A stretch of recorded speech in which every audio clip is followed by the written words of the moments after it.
One of my housemates is currently in an intro to photography class, and she says that her professor will never assign a project that has to do with a tripod because she knows that no student will actually use it because they're just too annoying to use. Trio is going to solve that problem.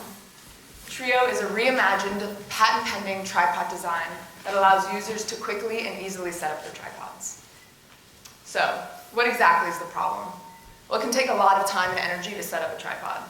First, you set the angle of the legs, but then each leg has two external locks. You have to unclip that lock, extend the leg, reclip it.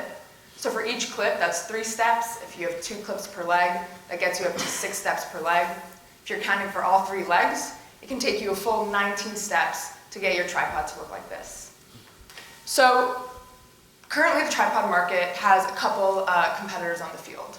We can look at 2 metrics for tripods right now: ease of use and ease of setting up your tripod, as well as the price of the tripod. Most traditional tripods exist in this range right here. They can be pretty inexpensive, but also go up to professional tripods that cost thousands of dollars. They usually use these external clips that take a lot of time and energy to set up.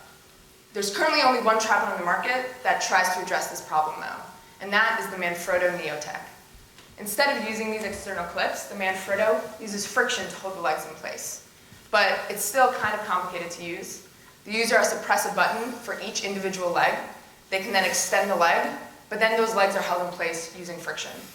However, a lot of people complain that this is not a great solution because if you use the tripod for too long, it actually starts to slip and fall to the ground, and that's certainly not ideal for a tripod. Additionally, it's very expensive, ranging about up to $500 retail, so that's more geared towards professional photographers.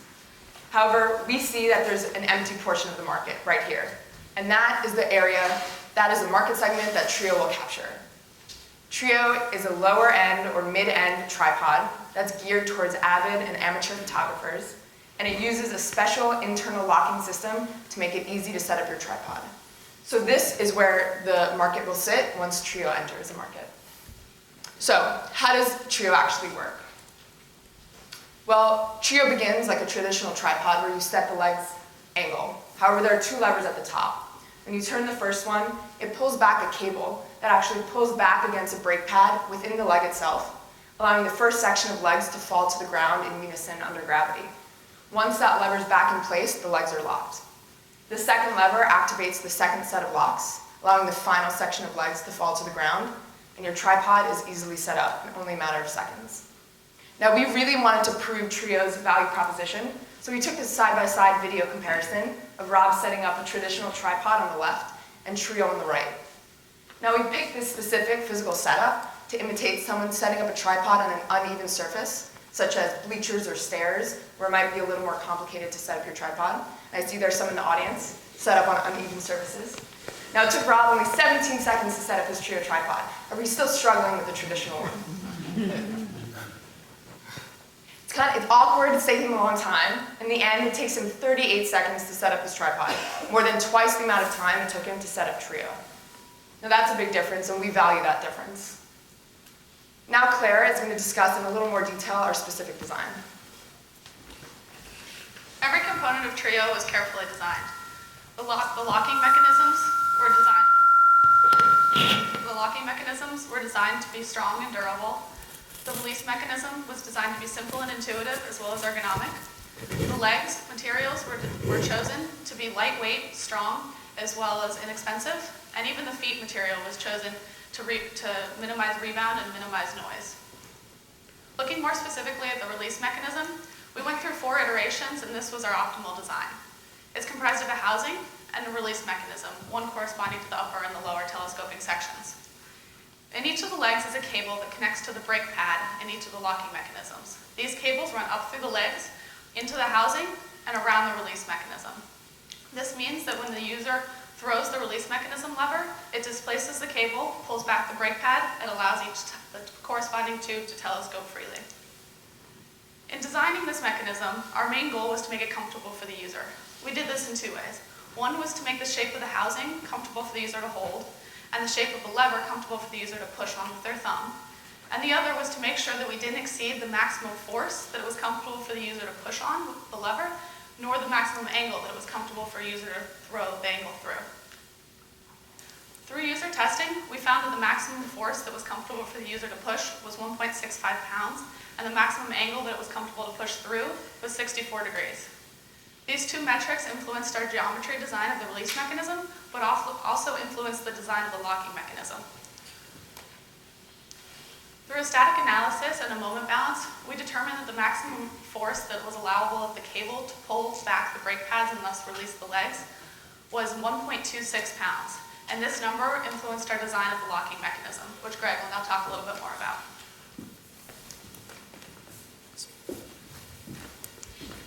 So designing, kind of optimizing our locks was a major portion of our project this year. We went through several iterations before we came to our final design, starting off with a frictional brake pad. It did not meet our strength requirements. We wanted to be able to hold a goal of at least 15 pounds. But it was nice in that it fits very nicely into the end of the tripod leg, and its mode of failure is slipping. So if the tripod's overloaded, the leg simply shrinks and there's no damage done. Our next iteration was a ratchet design. You can see here the orange rack, and there are hooks internal that you can't quite see in this picture. It was very strong, held more than our 15-pound weight goal, but unfortunately its mode of failure was a fracturing of the hook, which rendered the tripod useless. So we ended up settling on a hybrid, a toothed brake pad, which brought the best of both worlds with the mechanical interlocking of the ratchet, giving it strength, and the mode of failure of slipping. So as we looked to design the specifics of our toothed brake pad, we needed to select springs and optimize the geometry of our teeth. So these springs drive the brake pad into the rack, engaging it and locking the legs in place. So we needed to select springs with the proper characteristics, which was a function of the coefficient of friction between the brake pad and rack, the angle of the teeth, and the height of the teeth. So as we look to optimize our geometry, you can see this plot as a function. It's the load that our tripod can hold as a function of the tooth geometry. So we want to be in this deep red region on the right side, which is our 15-pound load goal. For our first kind of constraint was the tooth angle. This is related to what Claire talked about, the 1.26 pound tensile load limit on our cable. Next constraint is our tooth height. This has to do with the small gap in between the two legs that we were working with. And to stay in our red region here, we've come to our sweet spot in the bottom right-hand corner, and we ended up picking these specific numbers for our final design. Now I'll hand it off to Kevin, who will speak a little bit about feet material. Thank you. Trio is unique from traditional tripods in the sense that the feet start from a collapsed position, and when you unlock the levers, they fall to the ground. Therefore, we need to analyze the interaction between the tripod legs and the ground. When selecting a material to use for the tripod feet, we analyze and prioritize two main criteria. The first one is the rebound height, and the second one is the sound that is created when the tripod legs hit the floor. We selected 6 different materials to test and perform drop tests with each of them, and here are the following results. In terms of the coefficient of restitution, we found that the extra grip neoprene slip-on did the best in the sense that it had the smallest coefficient of restitution and therefore the smallest rebound height. When looking at the sound and when looking at the same material, we saw that the extra grip neoprene slip-on was the third quietest among the group. It is also worth noting that in the sound, the disparity or the spread between the quietest and the loudest material was very small, with only a disparity of 5 decibel readings. Therefore, we decided to prioritize the coefficient of restitution over the sound, and in the end, chose the extra grip neoprene slip-on as our material choice to use for our tripod feet because of its low coefficient of restitution and its acceptable sound levels. Now I'll pass it on to Rob. Thanks. So when we were looking for metrics to evaluate our tripod, we actually looked at 50 different tripods that are available on the market to see what the market standards were for specifications. You can see here 3 columns with our original goals, a comparison to the Manfrotto Neotech, as well as our final metrics. The 2 here, load capacity and weight, you can see that we either met our original goal or exceeded it, and the weight, notably at 4.16 pounds, we were both well under our goal and well under the Manfrotto Neotech. For our collapsed height, we were also well under our initial goal and well under the Manfrotto Neotech. Sound was another thing we considered. Kevin just spoke about that a little bit. We know that photographers work in different settings. Some might be wedding photographers or nature photographers. They have settings where they want their tripods to be quiet, so we wanted to make sure we at least hit the market average for sound.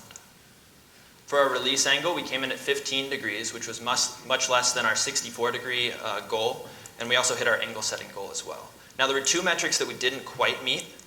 and that was our maximum height and our force to release. But these, we're very confident that they were not design issues, and rather they were due to the availability of manufacturing techniques here at Penn. And we think moving forward, those are things with more advanced manufacturing that would be easily correctable. So this is where we stand now, but let's take a look at what would happen if we moved into full-scale manufacturing and what a Trio 2.0 might look like. And the major takeaway here is that there are no additional major component costs. When you look at what Trio is made of, the release mechanism is made of standard plastic, the legs, standard aluminum, and the feet, inexpensive rubber. These are all things that you find on everyday tripods and probably every tripod here in the audience today. The additional component complexity for Trio are the locking components. But when you look more closely at those, you also see that they are low cost. We have standard springs and a cable, and we have a steel brake pad and a steel rack. For our design, we actually use 3D printed ABS plastic due to the availability of 3D printing at Penn. Moving forward, we want to move to steel because it has a higher coefficient of friction, which would allow us to hold more load, and it's also much stronger. We'd like to thank our advisors as well as our sponsors, the Berkman Fund, RICO, Hillock Anodizing, who was really instrumental in helping us deliver a great-looking product here in front of you today, and JWTH, who helped us file a provisional patent a few weeks ago. You can see here on the left a picture of Trio, and on the right, this is actually the first picture ever taken using Trio of our group, so we're very proud of that. And you know, Trio's value proposition is that it can be delivered at the same price as what's already available on the market, but it has a significant advantage for ease of use. And with that, we'd be very happy to take your questions. Thank you.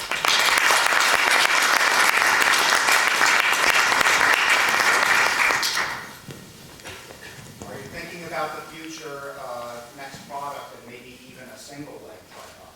I think that's definitely something to explore, yeah. Expand the product selection, yeah. It took him 32 seconds to get his.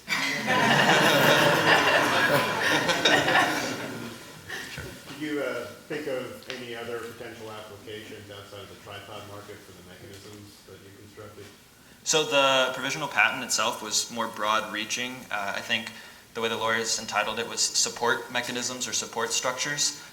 We don't really know much about IP, but I get that that's more general. So I think there are definitely more applications for load-bearing structures with this. Are there any plans to commercialize this? We are exploring that. As I said, you know, we have the provisional patent, and so we're looking towards trying to work with different companies. We do have a relationship with RICO, who makes a number of camera products and those type of things, so we're definitely going to reach out to them more about this. What happens to the weight and the performance when you switch to the steel components instead of the plastic?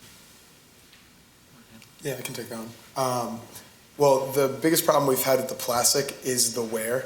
So with the coefficient of friction, we can optimize our geometry to work with whatever materials we're using. So we can just make the teeth have a higher angle or lesser angle based on that coefficient of friction.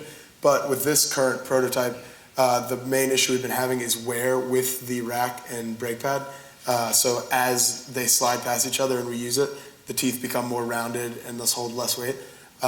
So we can move to steel 3D printing, which is becoming more and more common. We actually work with Shapeways, which is one of the major kind of commercial 3D printing outlets or manufacturers out there, but they just weren't happy with some of our geometries. They actually printed us brake pads, but they couldn't get to print racks, and due to time considerations, we weren't able to get them to pull through. So I think that's only gonna minorly increase weight, the steel over the plastic, but they're very small components, so that's not a big issue, and it's gonna very much increase performance. Please demonstrate. So one of the main advantages of 3D printing is that you can very quickly prototype and very cheaply prototype. One of the disadvantages is it's not that strong, and we actually snapped off one of the levers just a couple of days ago. Sorry. For Trio 3, as an amateur photographer myself, see if you can incorporate a retraction for the legs as well, because that time of pulling them all back in and so forth is also a hassle. Our original goal for retraction, to make it quick as well, was to have all the legs be straight vertical, and then you'd press the levers and just push it straight down, so you could do that quickly. Due to the way the cables are right now with our manufacturing techniques, we weren't quite able to get there, but that would definitely be a goal moving forward.